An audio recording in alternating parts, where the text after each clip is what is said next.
पूर्व केंद्रीय कैबिनेट मंत्री मुख्तार अब्बास नकवी ने कांग्रेस पर साधा निशाना। रामपुर में पूर्व केंद्रीय कैबिनेट मंत्री एवं वरिष्ठ भाजपा नेता मुख्तार अब्बास नकवी ने केंद्रीय बजट 2026 को आत्मनिर्भर भारत की गूंज और विकसित भारत की गर्जना बताया। उन्होंने कहा कि यह बजट सुशासन, स्थायित्व और समावेशी सशक्तिकरण का मजबूत दस्तावेज है, जो वैश्विक आर्थिक चुनौतियों के बावजूद भारत की अर्थव्यवस्था को मजबूती देता है। बजट पर प्रतिक्रिया देते हुए नकवी ने कहा कि प्रधानमंत्री नरेंद्र मोदी के नेतृत्व में भारत ने वैश्विक मंदी और आंतरिक चुनौतियों को पीछे छोड़ते हुए आर्थिक प्रगति की निरंतरता बनाए रखी है। कांग्रेस, सपा सहित विपक्षी दलों की आलोचना पर निशाना साधते हुए उन्होंने कहा कि विपक्ष तर्कों के अभाव में कुतर्कों का सहारा ले रहा है और चुनावी पराजय से बौखलाया हुआ है। उन्होंने कहा कि भाजपा बिना विरासत की सियासत किए सुशासन और विकास का वैश्विक मॉडल बनी है। नकवी ने दावा किया कि देश आज डेवलपमेंट को इलेक्ट और डायनेस्टी को रिजेक्ट कर रहा है। उन्होंने कहा कि छद्म धर्मनिरपेक्षता और परिवारवाद की राजनीति जनता के सामने बेनकाब हो चुकी है। इस अवसर पर भाजपा जिला अध्यक्ष हरीश गंगवार, जिला पंचायत अध्यक्ष ख्यालीराम लोधी सहित कई भाजपा नेता व कार्यकर्ता मौजूद रहे। ऐसा एक चीज आपको देखना होगा कि ये जो ऐसे ये परीक्षार्थी हैं जो कि बिना परीक्षा के प्रमाण पत्र ढूंढते हैं। अब जब बिना परीक्षा के प्रमाण पत्र प्राप्त होता है तो उसमें जो है वो फेल हो जाते हैं और अपने पराजय के प्रमाण पत्र की पेटी को लेकर के ये पूरे देश में जो है प्रदर्शन करते हुए दिखाई पड़ेंगे कि साहब हमें तो लूट लिया मिलके दूसरे वालों ने, हमारा तो वोट चोरी हो गया।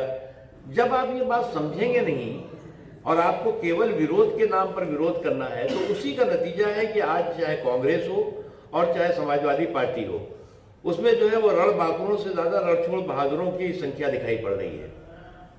और उन्हें ये बात अच्छी तरह मालूम है कि नरेंद्र मोदी जी और भारतीय जनता पार्टी के सुशासन का जो गणित है, उनके जो है वो राजनीतिक गड्ढे को एक के बाद एक गच्चा दे रहा है और बारंबार चुनावी चौपाल पर ये चारों खाने चित हो रहे हैं। रन का हुड़दंगी हंगामा और हाहाकार किया, वो धीरे धीरे जो है वो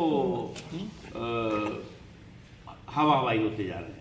अब एसआईआर को लेकर हिट एंड रन का हुड़दंगी हंगामा और हाहाकार करने वाले जो लगातार एक के बाद एक जो है वो हवा हवाई हो रहे हैं, वो जो है वो इसको लेकर के समाज के अंदर एक काल्पनिक कन्फ्यूजन, एक काल्पनिक भ्रम पैदा करने की कोशिश कर रहे हैं।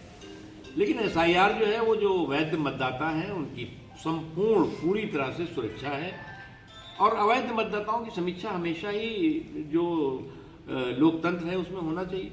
नकवी जी, हाफ इनकाउंटर को लेके हाई कोर्ट ने नाराजगी जताई है, क्या कहना चाहेंगे? किसपे? हाफ इनकाउंटर को लेके उत्तराखंड यूसीसी जहाँ लागू हुआ 1 साल हो चुका है, हलाला 3 तलाक जैसे पूर्ण प्रतिबंध लग चुका है, क्या मानते हैं यूपी में भी यूसीसी लागू होना चाहिए? देखिए, एक चीज मैं बताऊं आपको, हमारे देश को जो है वो आज कई चीज़ों की बहुत प्रबल तरीके से ज़रूरत है।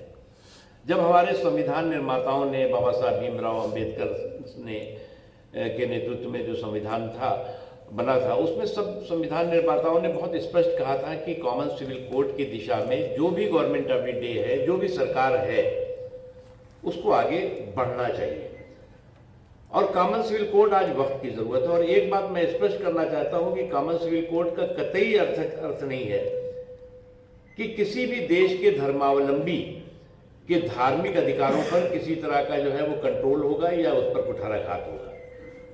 सभी लोगों के धार्मिक अधिकार भी सुरक्षित होंगे और संवैधानिक अधिकार भी जो है वो मजबूत होंगे। इसलिए मैं इसको, कई चीजें ऐसी हैं जो जरूरी हैं। आज हम जब कहते हैं एक देश एक चुनाव, तो उसके साथ ही साथ हमें एक देश एक वोटर और एक वोटर लिस्ट के भी बारे में सोचना चाहिए। आज हम पंचायतों का वोटर लिस्ट अलग है, नगर पालिकाओं की वोटर लिस्ट अलग है, विधानसभाओं की वोटर लिस्ट अलग है, लोकसभा की वोटर लिस्ट अलग है। तो ये एक वोटर और एक वोटर लिस्ट, यानी जो वोटर एक वोटर है वो सभी में उसका होना चाहिए। तो इसमें ये जो एक मकड़ जाल है, ये इसकी कई जो है वो चुनावों के सुधार की दिशा में कई इस दौरान भी काम हुए हैं। अटल जी के समय में भी काम चुनाव सुधार के लिए किए गए थे। लेकिन मैं मानता हूं कि अभी आने वाले दिनों में इसकी भी ज़रूरत होगी। और कॉमन सिविल कोड का निश्चित तौर से एक देश और एक कानून, एक देश और एक सिविल कानून होना ही चाहिए। नब्बू जी